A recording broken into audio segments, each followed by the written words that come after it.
Welcome, have a nice day. Today is Monday, 25th of November 2024. This day is celebrated as International Day for the Elimination of Violence Against Women. The United Nations General Assembly designated this day in 2000 to raise awareness of violence against women and girls.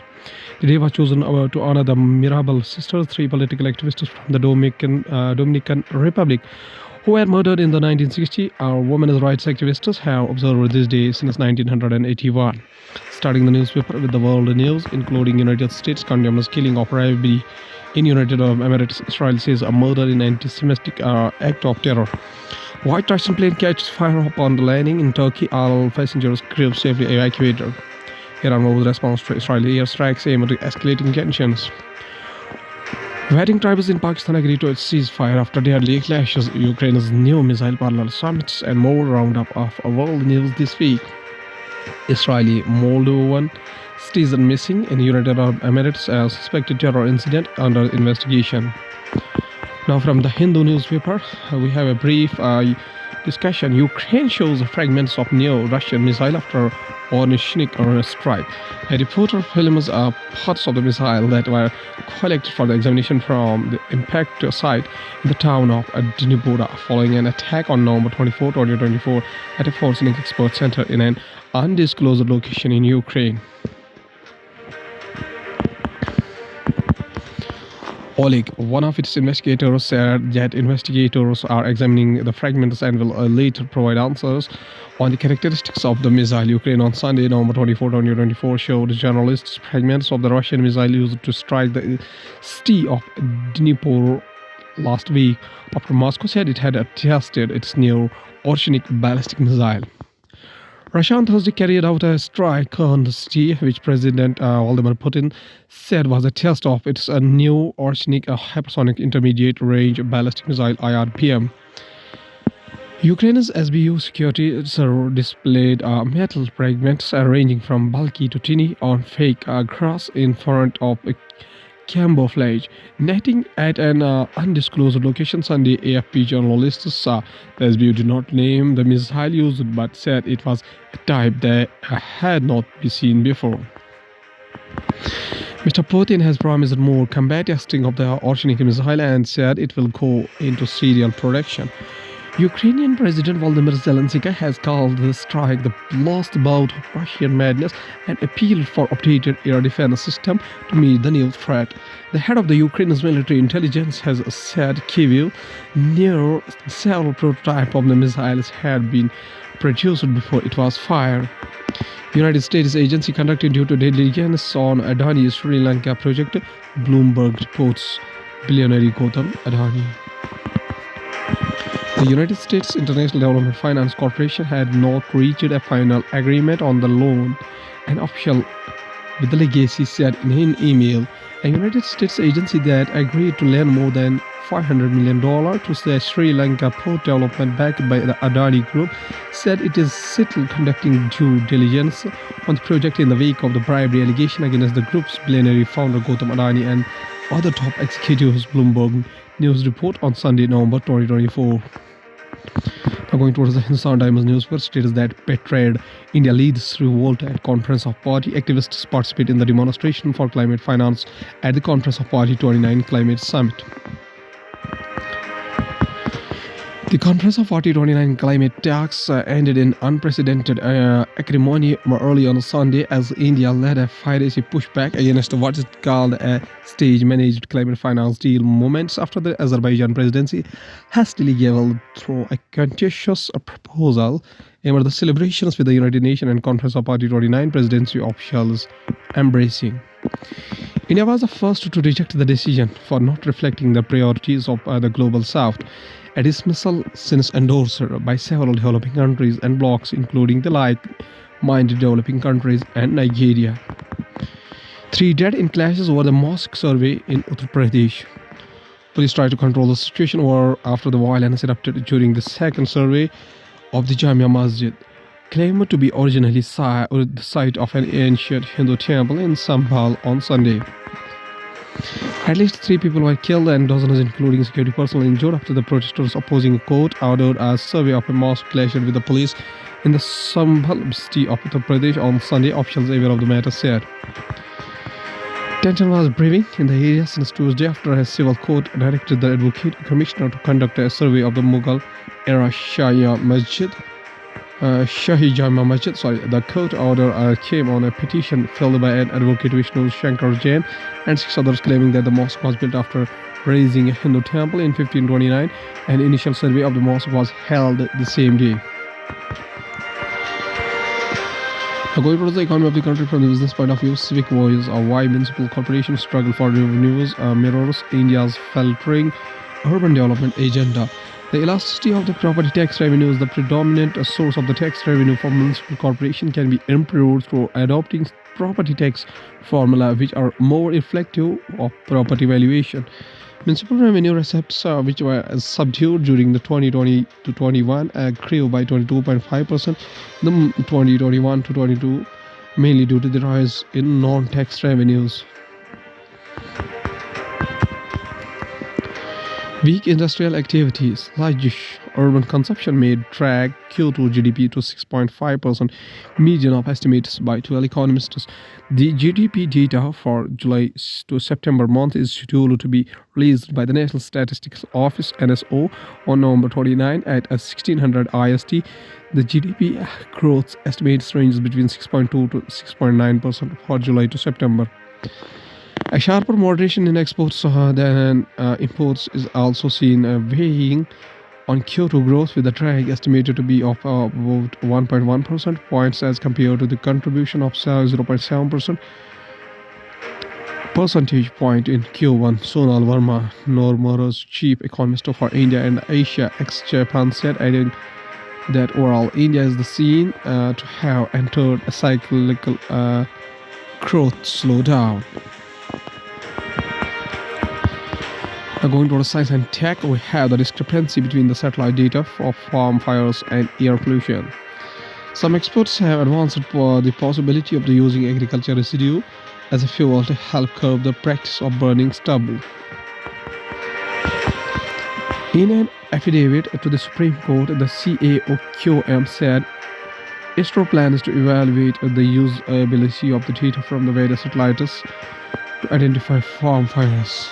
The air quality in the national capital has been struggling to recover from the lows to which it dropped right after Deepavali, despite the implementation of GRAP Stage 4 measures. The active intervention of the Supreme Court and stop-gap measures by the Delhi government.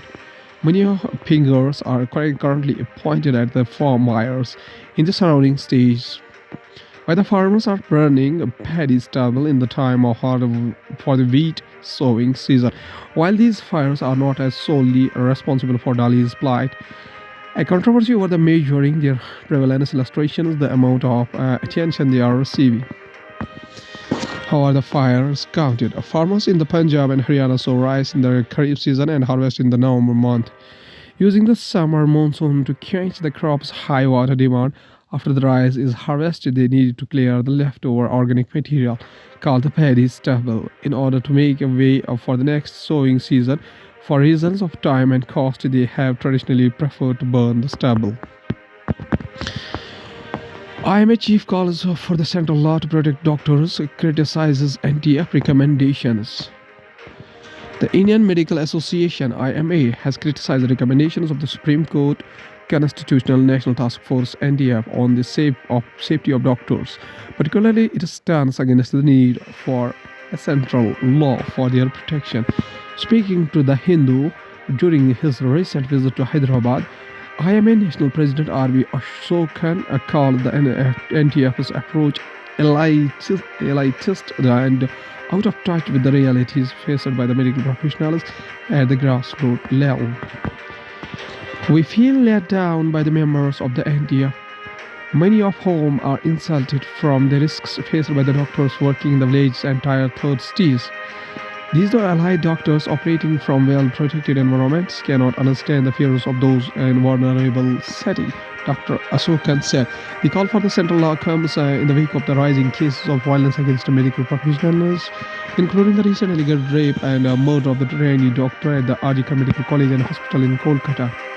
In response to the incident, the Supreme Court on August 20 directed the Information of a nine-member NTF to address concerns surrounding the safety, working conditions, and well-being of doctors. Over time, Baku talks failed to deliver on new climate finance target. An activist stands during a closing plenary meeting at the Conference of Party 29 United Nations Climate Change Conference in Baku, Azerbaijan on November 24, 2024.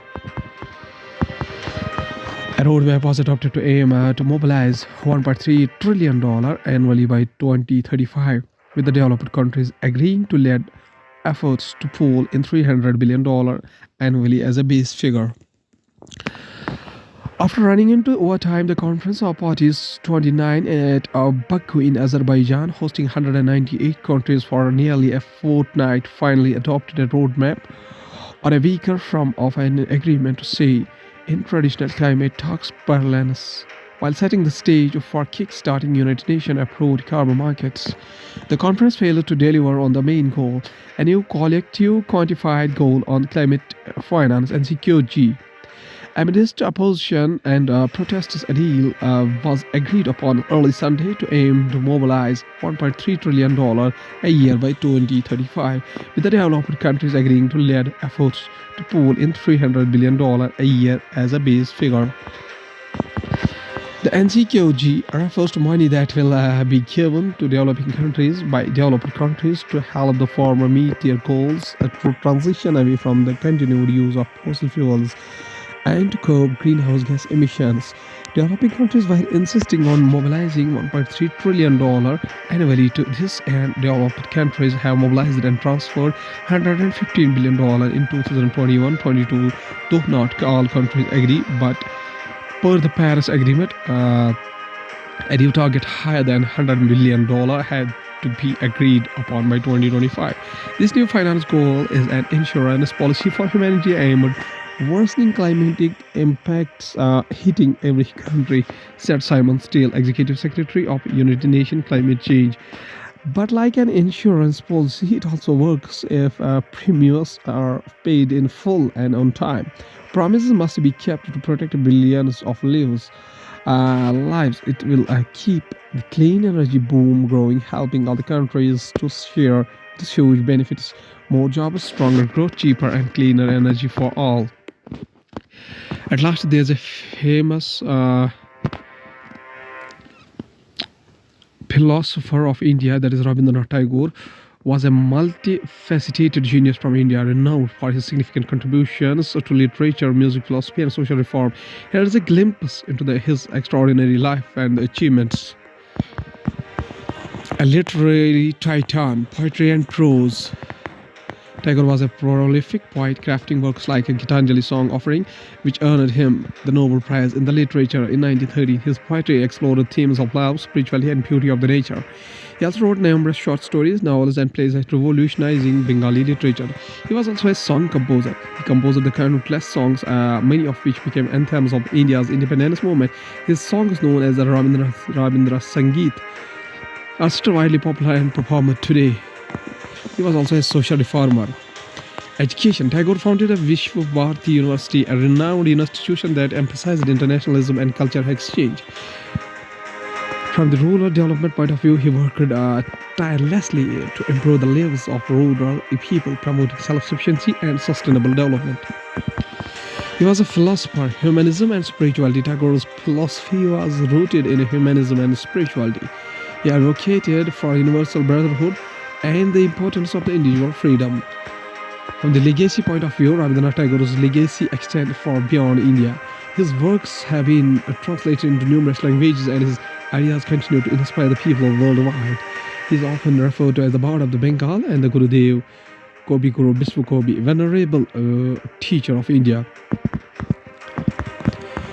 The key point is first non-European Nobel laureate. Tagore was the first non-European to receive Nobel Prize in Literature. From the cultural icon, he is considered one of the greatest figures of Indian culture and symbol of India's rich literary and artistic heritage. Universal message. His works convey a universal message of love, peace, and human unity. Rabindranath Tagore's life and work continue to resonate with the people across the globe, making him a timeless figure in the annals of the world literature and thought. Rabindranath Tagore says a very famous quotation. He says that the most important lesson that man can learn from life is not that there is a pain in this world, but that it is possible for him to transmute it into the joy. Okay, thank you.